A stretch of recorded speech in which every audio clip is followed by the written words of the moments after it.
নমস্কার, আমি প্রীতি। আমার নতুন একটি ভিডিওতে আপনাদের সকলকে স্বাগত জানাই। আজ সোমবার, ঘড়িতে সকাল 9:30। সকালবেলায় ঘুম থেকে উঠে কাজ সেরে চলে এলাম একটু বাইরেটায়। দেখছি বেশ গাছে সুন্দর ফুল ফুটেছে। আসলে এখন তো বর্ষাকাল, সে কারণে বৃষ্টির জল পেয়ে গাছপালাগুলো একদম সতেজ হয়ে উঠেছে, আর তার সাথে গাছে সুন্দর ফুলও এসেছে। তাই ভাবলাম আপনাদের সাথে একবার শেয়ার করি। আর এদিকে দেখুন লালিও শুয়ে আছে। চলুন আর দাঁড়াবো না, যাবো এবার একটু বাজারে। আসলে আজকে তো শ্রাবণ মাসের দ্বিতীয় সোমবার, আর গতকাল আমাদের এক সিনিয়র দাদার মৃত্যু হয়েছে।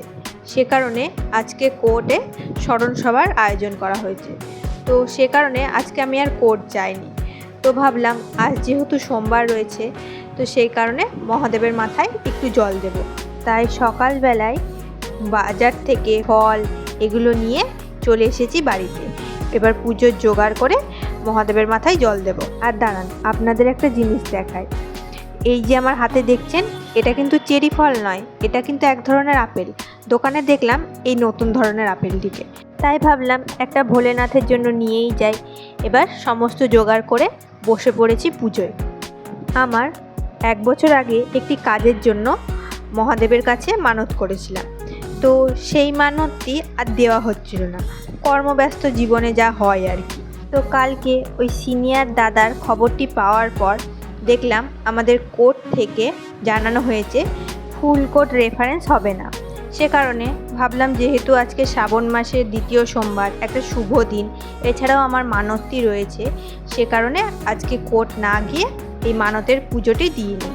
যদিও আমাদের বাড়িতে যেহেতু ভোলেনাথ প্রতিষ্ঠিত আছে, সে কারণে প্রত্যেক সোমবারেই তার উপাচার করে পুজো দেওয়া হয়, কিন্তু আমার সেভাবে কোনো দিনই পুজো দেওয়া হয় না কর্মব্যস্ততার জন্য।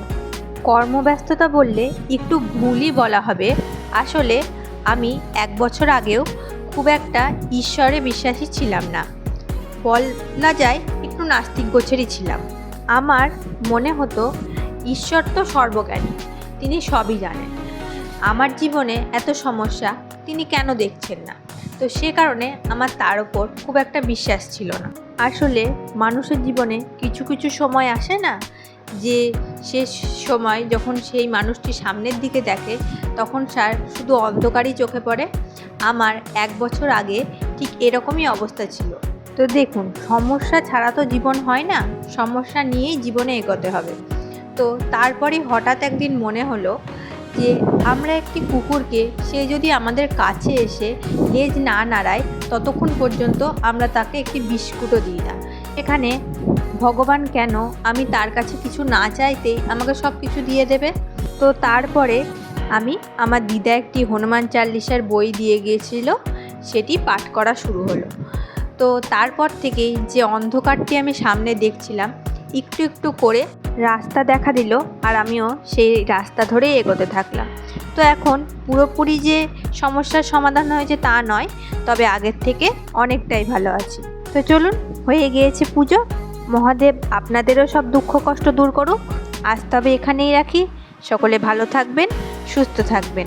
দেখা হবে পরের একটি ভিডিওতে।